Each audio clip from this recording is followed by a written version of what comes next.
Something that I wish that I could tell myself when I was a kid is, I think, just learning how to fail. It's a little bit funny to say out loud, but I think I mean it in the sense of like learning how to fail properly.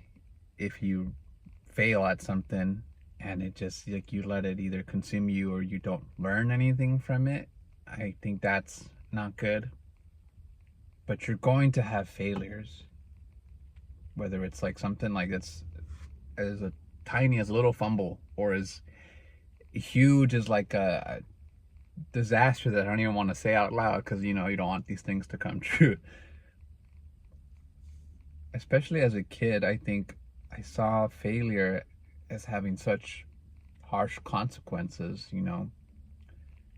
whether it was like stuff at home or your stuff in school, or even like I think it would not, I think it definitely bled into just like even like personal endeavors, things that like I knew how to do or was into that I liked, that I had passion for, like even failing at those things, it was like the fear of not wanting to fail, the fear of just like being seen as a failure, like it can cause you to just go in just really messed up directions. It's like, imagine you're at the top of like, that episode of The Simpsons where Homer Simpson freaking is jumping like across the canyon, he's jumping across the gorge. I kind of think of it as like, imagine you're at the top of that skater ramp and you're going to build up your speed, commit, and then launch yourself over that gap. If you hesitate, or if you're thinking about how it's going to go wrong, or what people are going to think about you should you mess up or not make it, it's like at the best case scenario you're going to make it really sloppily, but you may end up injuring yourself, or worse, if you already are thinking about like how you're going to fail or what can happen if you fail, versus just being in the moment and committing to the jump, committing to that leap.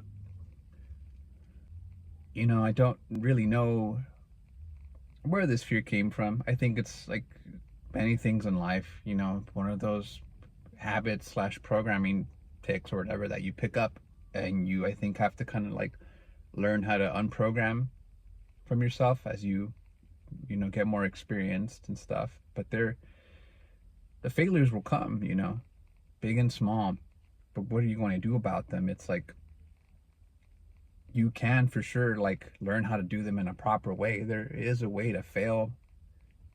I don't know about correctly, but definitely to your benefit. There is a way to fail to your benefit. And it's as simple as like, oh damn, that happened, moving on, but what am I going to do next time? Slash, like, how can I be better prepared next time when this happens? Because messed up stuff is going to happen no matter what.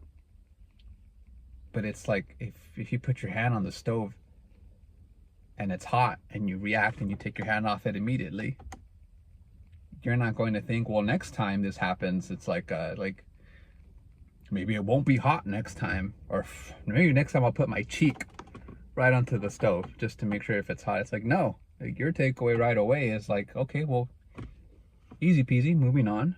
The oven's hot, so best to always check that it's not hot before I end up touching it.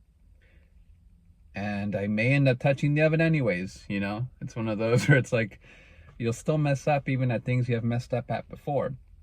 But I think just being aware of that and constantly trying to learn from those things, it's like so much healthier than preemptively like making up all these little stories, or just bad pep talk, I guess is how you could put it, before you start the thing. Just there's a healthy way to cope with failure, and there's a healthy way to make sure that next time, like, you have the advantage.